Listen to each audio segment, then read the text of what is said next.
WhatsApp. Please don't jam the line. Try not to jam the line, because if you jam it, it's just not going to work for every one of us.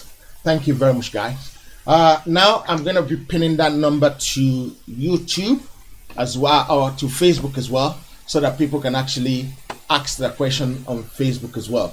While we're waiting for that to normalize, let me try and get the father that called earlier on back. People are calling already, so I'll give it to you guys. So let's pick this gentleman first, because he's the first one. He was there waiting straight away. I don't know what happened to him. Okay, let's forget about that one. Let's go back to this our father that I believe is watching with so much keen interest. It's been a big honor to have somebody like you in our midst. Sir, you were asking a question before we lost you earlier on. Go ahead, ask your question again, sir. Or you were saying something? Yes, there's no question for my brother. Mazi and I are brothers. Mogaji, and he knows what I'm saying. We cannot give too much away. I just want to say a big thank you to my brother for honoring this call, and that on this journey, of course, we are together, and God will bless all the best in our future endeavors, and may God crown all our efforts with freedom. On that, there will never be a compromise. The two are going to go together and actualize their dreams of independence, the resolve to which we, and by our address, that's the resolve to which we are shall accomplish, to the resolve that we shall accomplish. And let it be said that on this particular day, history was made, and I am glad to have been part of it. Thank you so very much, and God bless you all. Fantastic, thank you. So thank you very much. It wasn't a question, so to your prayers. There's no point in trying to answer a statement. It was just a statement to tell us how they work very hard. Let's pick this one from +727. Caller, your name, where you're calling from, and very quick question. Go ahead. Thank you very much. Good evening to my great leader. My name is Ikenga Oluago, and I have a very special question for our leader. Some of our pastors, especially in Biafran land, have become so xenophobic in nature. So I want to know, what should we do to such people? Those who have made it possible, like they are doing everything humanly possible to make sure that the actualization of Biafra is impossible. So how should we treat such people? Thank you very much. Thank you. Thank you. What we do is that we give such a person the IPOB treatment, because by virtue of what they are doing, let us understand, when somebody comes out to say, I am against IPOB, I'm against Biafra, or by extension, I'm against what Oduduwa agitators are doing, what that human being is saying is that they love the terrorism going on in Nigeria. What they are saying is that they love the unemployment going on in Nigeria. What they are saying is that they love the fact that 4 refineries can be shut down with the attending loss of jobs, and refined petrol brought in from abroad at such huge exorbitant prices, a depletion of the nation's foreign reserves. What that person is saying is that the Fulani can come and rape and kill at will, that they are happy about it. What that person is saying is that the army and police of Fulani extraction can come into our land, kill innocent people and get away with it. What they are saying is that they are Fulani slaves.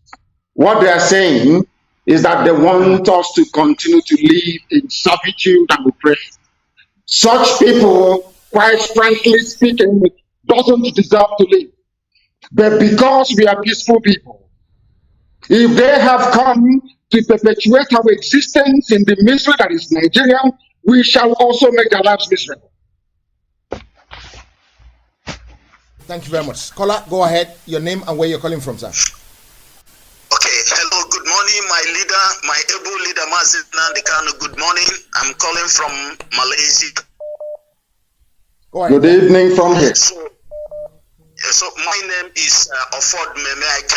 I'm from Imo State. that or not?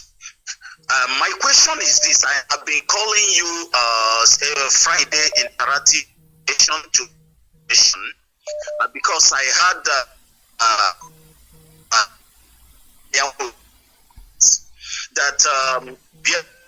we not leave zoo, but instead the invaders or the invaders they will leave zoo for Igbos. Now, my question is this: what is the preparation of John Nayangodo in case if the invaders or the Fulanis refuse to leave the zoo for Igbos or refuse to leave for Igbos? Is there any preparation? Did Nwodo have up to 1 million people or 500,000 people to chase the invaders or the Fulanis out, as he said that we Igbos will not leave the zoo for the foreigners, and he said the foreigner will leave the zoo for Igbos? That is my first question. Then my second question is this: what are we going to do for all these pastors that perpetrating because of the money, because of tithes, and the selling ourselves? Because now I noticed that Tony the NLC are the one sparring anywhere that IPOP members are having meetings in the East. They are the one. Tony Nadi is in the forefront with all the criminals that he's training to pointing family meeting to zoo, what do you call it? Zoo security agents like DSS and military or police. What can we do to make sure that all these people bring to justice? Thanks so much. This is my question for now. Thank you. Can I say something before you answer, sir? I know it's a question for you, but what I'm saying is that people should not ask questions that will truncate what we're doing. Whatever we want to do, we can't keep discussing it in the open air because it's not going to help us. Please, let us bear that in mind and ask questions that make sense. I'm not saying your question doesn't make sense, but there are some few things we need to bear in mind, that we need to ask questions that will not give anything away to the idiots we're dealing with. Thank you. Is there anything you want to add to that, or should I just go to the next one? I think you've answered it. What I like to add is that when people make statements, then we hold them accountable to them. So if anyone's saying that they're not going anywhere, he said that the Fulanis will go, then when the time comes, you ask them what they have done in relation to Uzo One and all the massacres that the Miyetia carried out in Enugu State. You find out that it's still the same story. Nothing is happening and nothing will happen. And more Fulani settlements in our forest are springing up every blessed day. And coming to the issue of our society, leave people to their conscience. As I said, IPOB, we command the attention, loyalty, and devotion of 99.9% of our people. When you're used to counting in billions, what is hundreds to you? So we always win. Thank you. The next caller, please go ahead. Yeah, your question, please. Make it very, very brief. Yeah. Yes. Am I on now? You're on now. Yeah. He can hear you, but you might not hear him. But I think you can hear him. Yeah. Okay. My name is Paul Uni. I'm calling from Abeokuta in Ogun State, Nigeria. Wow, brave man. Yes, it's wonderful having you here, and I commiserate with you that you lost your parents in this struggle. Some of us have also lost one thing or the other over the years. So it's wonderful for a people that have identity, nationalities to go on their own. But my own worry, and the worry of some other schools of thought, is that just like the Catalonians, that they have struggled and struggled and struggled. How do you see us achieving this goal? That is one part of the question of the Oduduwa Republic, the Biafra, and the other nationalities in this country, especially those up north that are suffering, that they are being killed on a daily basis. How do you see us achieving it? If we do a rally on the 1st now, everybody goes back home, nobody can maintain it. Let's not deceive ourselves. Nobody can continuously do these rallies and be on the streets 24 hours every day. They will bring out the military and everybody will go back home. Now, how do we eventually achieve this? The Yorubas have gone to the UNPO. How do we go further?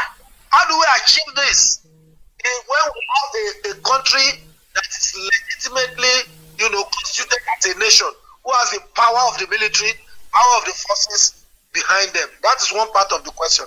The second part of the question is, what is Daddy, can I stop you there, sir? Can I stop you? You can only ask one question from now on because of time. And it's the same question, but the second one is very important too. Okay, go ahead. Go ahead. Very, very important. The second school of thought says that, okay, when Jonathan was there, why didn't he put his own people all over the places too? These people have put their own people all over the places. In 2023, if an Igbo man becomes president or a Yoruba man becomes president, if they also put their own people all over the places, build the rail lines like they are building a rail line from Kano to Niger, we also link all our places and develop our places. How do you see that as an option? Thank you very much. Thank you, my dear brother, for calling. On your first question, how do you sustain this very effort is how we have sustained it over the years. Consistency is what gives you victory at the end of the day. Mandela was in jail for 26-7 years. Consistency, eventually he won. And we do concede, of course, that the lives of Steve Biko died in the process because blood will be shed, people will die. That is the nature of the beast that we are facing. But that shouldn't deter you. That was exactly what we did. That was why the white man came in, and should I say Europeans, and divided the great Yoruba nation into three. Some Yoruba people are in Togo, some are in Benin Republic, some are in Nigeria. And I ask you to go to England and tell me in how many countries you have English people. They are in one country in England. In how many countries around the world do you have? Even Switzerland, that is a combination of France, of Italy, and of Germany. They all have the right to independence. I was in Geneva. I saw Geneva. Geneva has the right to become independent tomorrow morning from Switzerland if they want to. The canton system they have is a very loose form of devolution. Now, let me tell you this. People in Africa, we always put fear first before we do anything. That's always fear. The army will come. Listen to me very carefully, please. Britain was very mighty, but George Washington defeated them. America is the greatest country in the history of humanity. The longest running civilization since the man set foot on this very earth. But they went to Vietnam and they were humbled because the Vietnamese were fighting for their land. When you fight for your land, you don't get tired. Biafra was able to hold out against Britain and the rest of the world for 3 years with nothing because they were fighting for their land. People must understand this. What you're suggesting, what you're implying is that Fulani terrorism should continue unabated. What you're suggesting is that what the Jamawi are doing, what Mietiala is doing, raping and killing, it could be your daughter tomorrow. Yesterday it was Pachuranti's daughter. Tomorrow it could be your own daughter. How would you feel? That's right. So you're telling me that you're prepared to hand over your freedom to a bunch of marauding, nomadic terrorists just without a fight because you are afraid, because you don't know what might happen. Let me tell you something. You have heard about Arab Spring. You've heard of every revolution in the world. One thing that Biafra and the Duduwas are going to accomplish now is to have the first genuine mass uprising in the history of Black Africa. If it means we have to stay on the street for a year, then so be it. Are there no Yoruba people in the army or police? Are they going to kill their own people? Are you telling me that Biafrans in the army and the police fighting against a tidal wave of terrorism is going to kill their own people to protect Fulani interests? Anybody who is for one Nigeria is a Fulani apologist. If you believe in one Nigeria, that means you want Miyetti Allah to control your life. And it can never happen. Now, let me tell you what we're going to do. You are now about to see pressure. sustained. It's called civil disobedience. Martin Luther King used it in America, and it worked. We go to our libraries, we write theses on this, we write projects on this, but the implementation is the problem.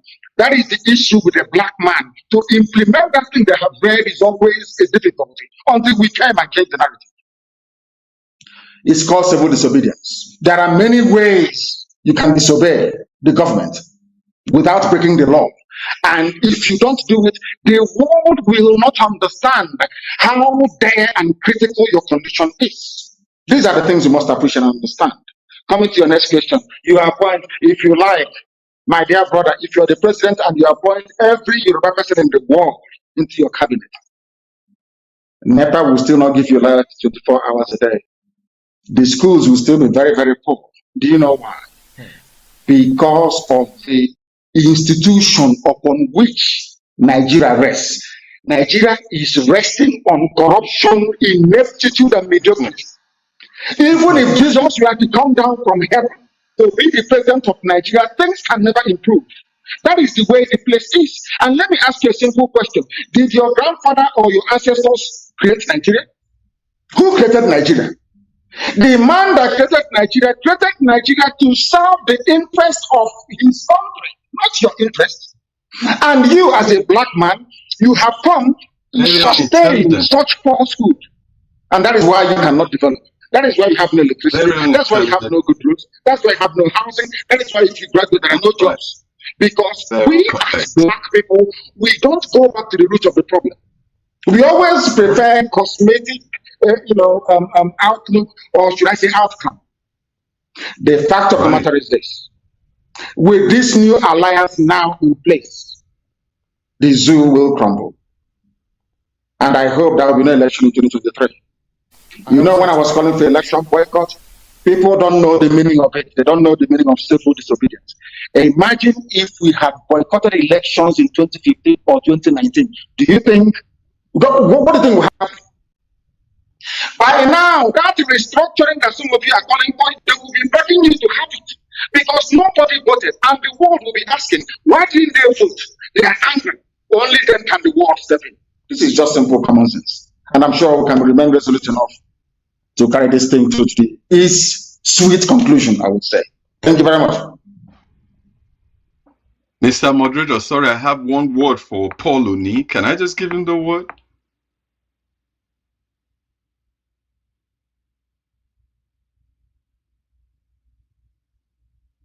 I can hear you. Okay. The guy, Mr. Alagbala, on this one, could you go ahead quickly, and I will be taking Maurice after that. Please, caller, because of time, my brother has been sitting there for a long time. The line is now closed. He will be back here very, very shortly. The two caller I have on the line now is the two caller we're gonna take, and I will bring you back to the studio. Mr. Alagbala, could you go ahead, please? Yeah. Thank you very much, sir. First, I want to greet the great leader, Nnamdi Kanu, Mazi Nnamdi Kanu. Thank you very much for honoring this. This is a history in making, as they say. I only have one question, but before I ask that question, if I may say, and borrow from the word of Disraeli OTT, who said, education makes people easy to lead, but difficult to govern. Easy to rule, but impossible to enslave. You see, the level of education of our people is why we're getting some of the opposition we're getting. I don't want to mention name, but somebody was asking how, why. I don't think this is a platform for that. The question is Nigeria a divine creation? No. Then who created it? Anyway, I don't want to waste our time with that. My question is regard to amalgamation. We have just started this agitation in Yoruba land, and we're getting conflicting reports about the amalgamation. Some are saying there's a clause that says it lasted for 100 years. I read an article by Babangida that it was there. Clearly, he said Lord Lugard amalgamation was only supposed to last for 100 years. Our leaders, our elders in Yoruba have not told us anything. We have not seen it. I know you have been in this struggle for a long time. I know you are a lawyer, a very respected, learned person. We're watching how you are taking meticulous decision. So you must have known something. Can you shed more light with us now, the Yorubas? What you know about the amalgamation? We know who signed it, when they signed it. Is there a clause? And if there's anything in that amalgamation that can help our cause and our plea in the international community. Thank you very much, sir. Heritage, thank you for this opportunity. Thank you very much, my dear brother. First of all, let me make a correction. My deputy HMFO is a lawyer, not me. I'm not. I am a political economist. I am not a lawyer, but I did do some laws as an elective as an undergraduate. Now, coming to the amalgamation document, that very part of the document, has been destroyed by the British. The only thing we have is the commentary on that very documentation written by the Lugard himself. Lugard alluded to that very document as a footnote in his main the thesis he wrote about amalgamation, the reason why he did it. Now that document we've been looking for, we have not found it. But there was another written correspondence from Lugard to the Secretary of State for the Colonies, making reference to that very part of his recommendation that the zoo should last for only 100 years. But we have never found it. The same way they have destroyed most documents relating to British atrocities during the Biafran War. The same way they have destroyed this very one, because it is in the interest of some people in England to evacuate Nigeria. It's their creation. They are very happy. You know, when you train a child and that child is a graduate, are you not very proud of that child? The same way they are proud of Nigeria is our creation. So if you go to England, they will say the most populous black country in the world, we created them. They didn't create themselves. And anybody, if you don't have shame, anybody who has shame in life will say no to it. Because your ancestors never did, the British did. So that very part of the amalgamation document, alluding to this 100 years span, the same way it was in Hong Kong, is not there anymore. It doesn't exist. If you go to look for it, you won't find it. It's been destroyed. We have the piece of document alluding to it, but the original document itself doesn't exist. That does not in any way validate one Nigeria, because my village did not sign. Ipob did not sign for the amalgamation. We have the names of those who signed for it. We did not sign up to that rubbish. And mind you, when the United Company came with their charter, they vowed not to tamper with the way of life of the people or match them. That was the original royal charter of the Royal Niger Company until they changed it. So Nigeria is wow. And the British. Thank you very much. Okay, the last caller now is a gentleman from Togo. Okay. Could you please maintain the level of noise behind you, please? Go ahead. Your question? Okay. Yes. Good evening. Go ahead. I have two questions for Mr. Nnamdi Kanu, please. Number one question is this: we are having a lot of influx of Northerners down to South.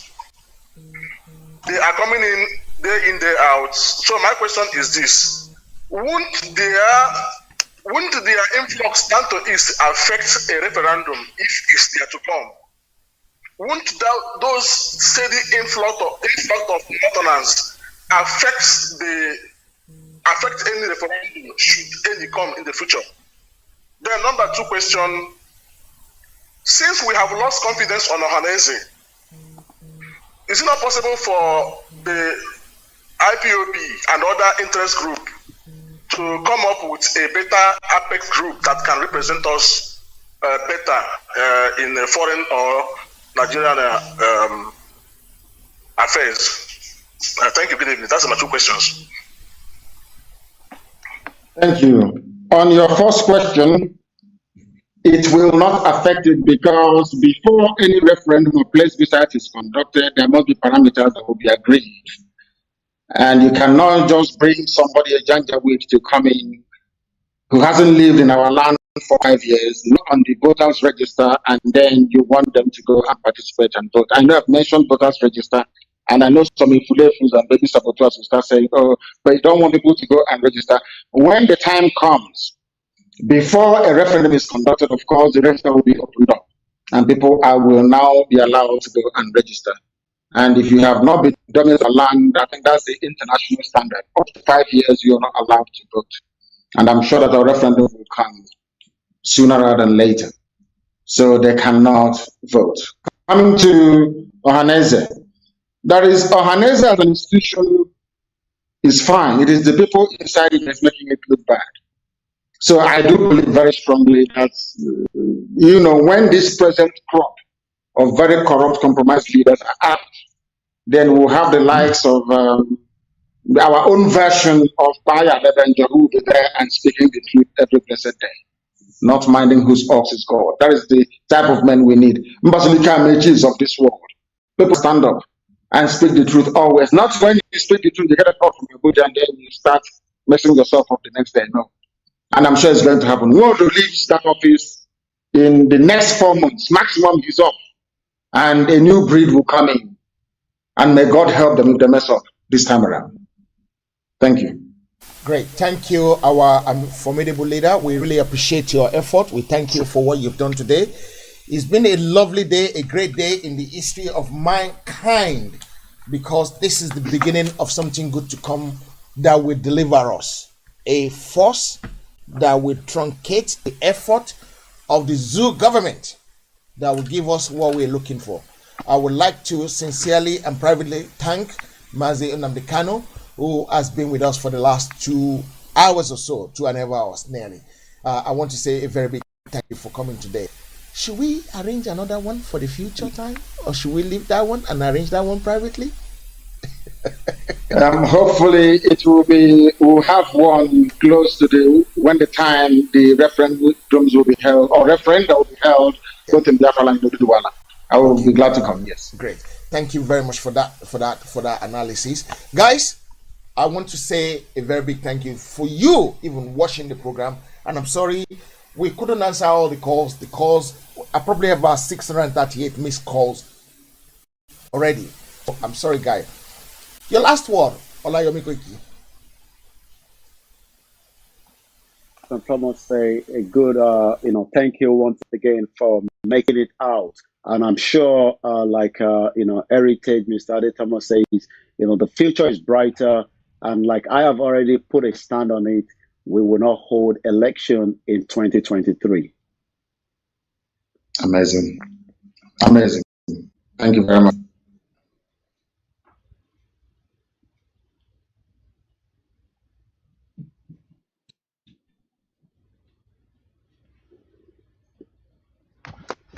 I didn't hear you, but of course, I would say as a part in short that it's a very great time again listening to your very good proposal for freedom for your people, and we believe very well that by God's grace the Oduduwa nation, the Biafra nation, very soon will emerge.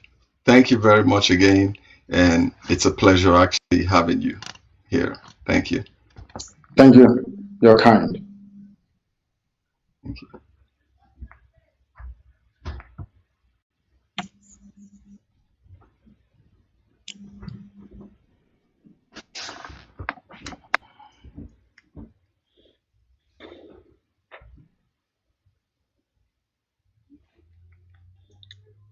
Okay, it seems he's muted his mic. We can't hear him.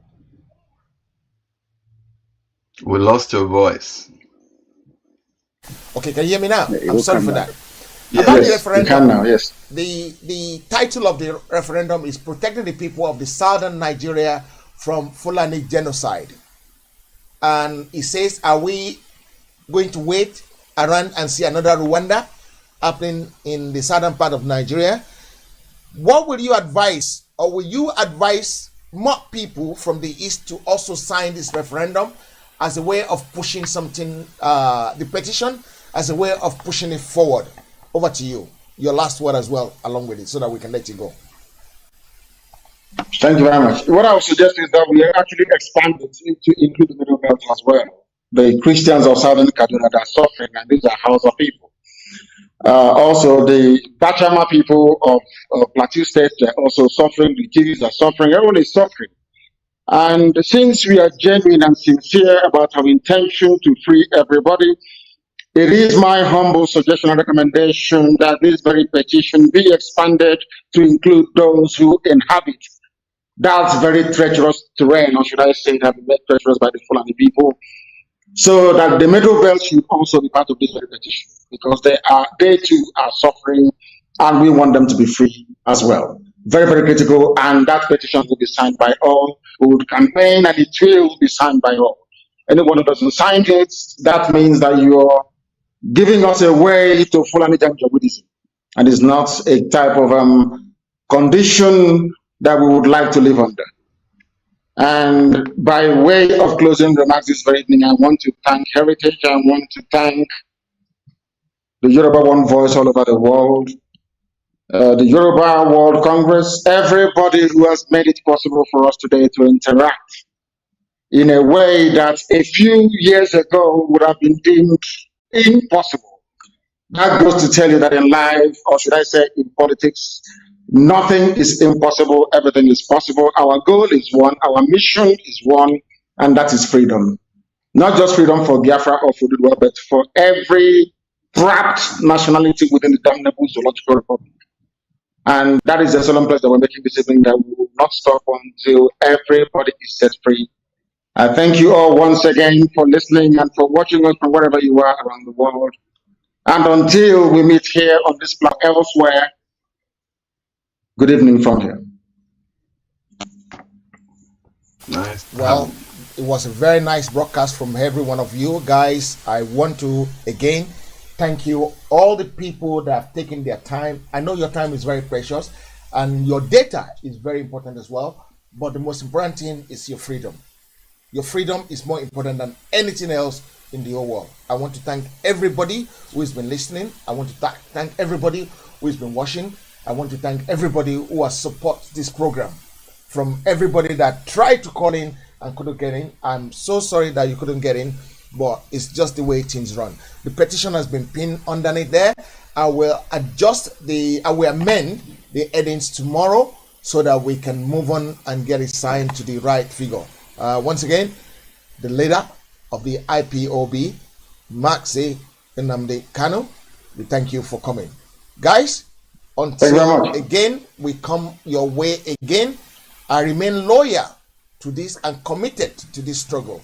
And Heritage Television remain committed to free everybody that want freedom across the black African states of Nigeria. We don't want to be part of it again, and we will not be part of it again. From everybody in the studio today, and from me, we want to say thank you very much, and God bless you. Thank you. Okay.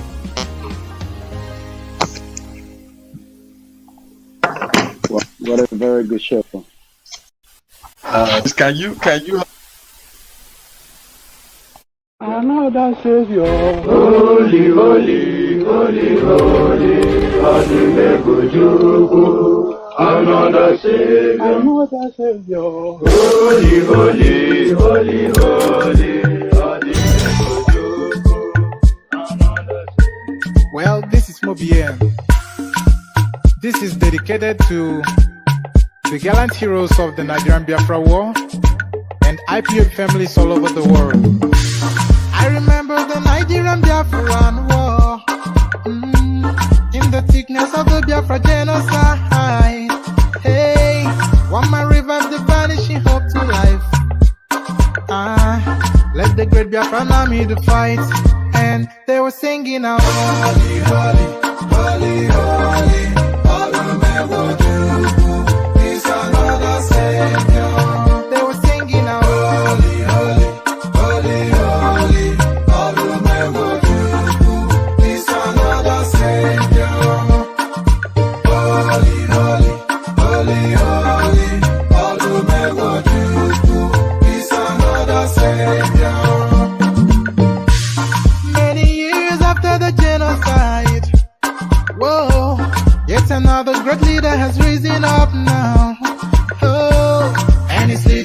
Biafrans to victory.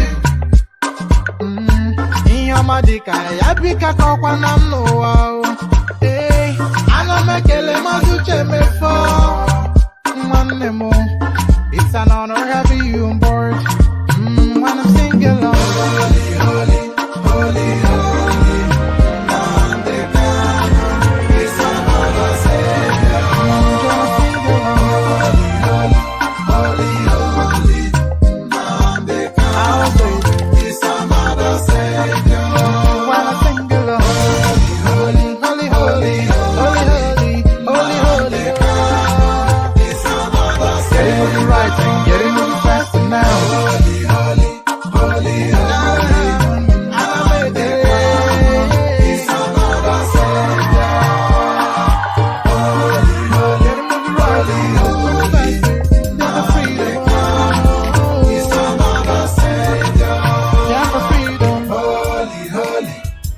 holy, Nnamdi Kanu.